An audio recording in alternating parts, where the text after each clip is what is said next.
So now that we've dialed in a tone that we feel like we can work with and that we're stoked on, the next part will be to actually write something with it. And I think one of the most challenging things about the creative process is actually starting.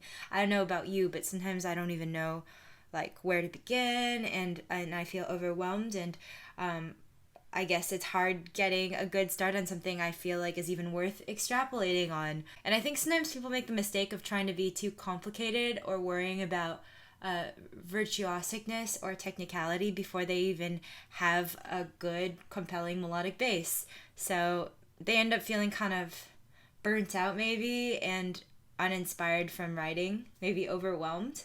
And so my solution to this has always been to start very simple. So how I usually start most of my songs is actually by singing a melody either in my head or out loud. I sing like maybe a simple melodic line, or even like hum a progression. And then I think voice is a good starting point because you're not letting the melody be dictated by what you can play on the fretboard itself, which can be kind of limiting.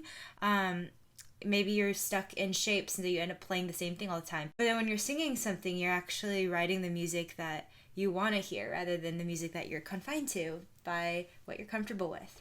So yeah, after I sing that melody, the challenging but fun part becomes translating what I've sung to the fretboard, and that involves a lot of moving around and messing up, but it's great for ear training. Melodies come to me everywhere, and oftentimes I end up really utilizing the voice recording feature on my phone because it's so convenient.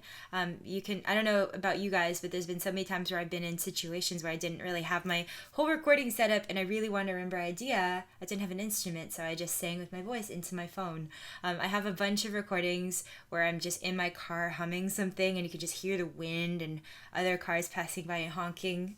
And sometimes it's almost indecipherable, but those voice recordings have served me so well because I've oftentimes used them as reference points for starting a new riff. So I remember one of these melodies, I was driving down the highway and I just thought, oh, how cool would it be to hear something that was like ba ba da da da da da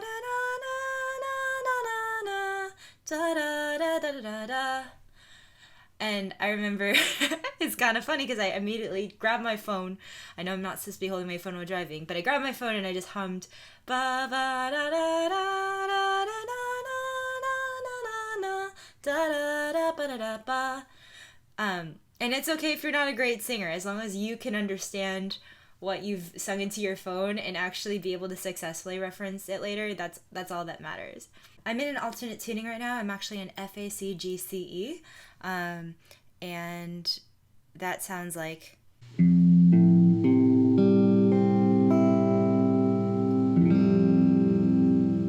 So I guess now let's go into the process of me finding what I sang on the fretboard.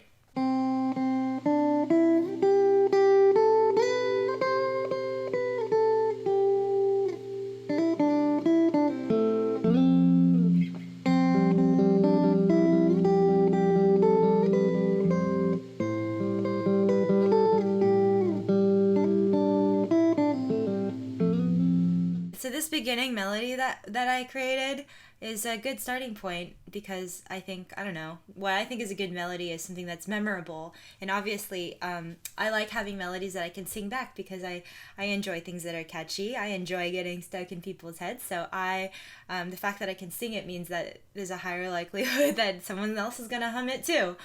And this strong melody, in this case, I guess, going back to my visual arts analogy, is like having a skeleton or like just a really quick sketch. It's not really extrapolated upon yet. It's not really developed, but it's a strong idea nonetheless.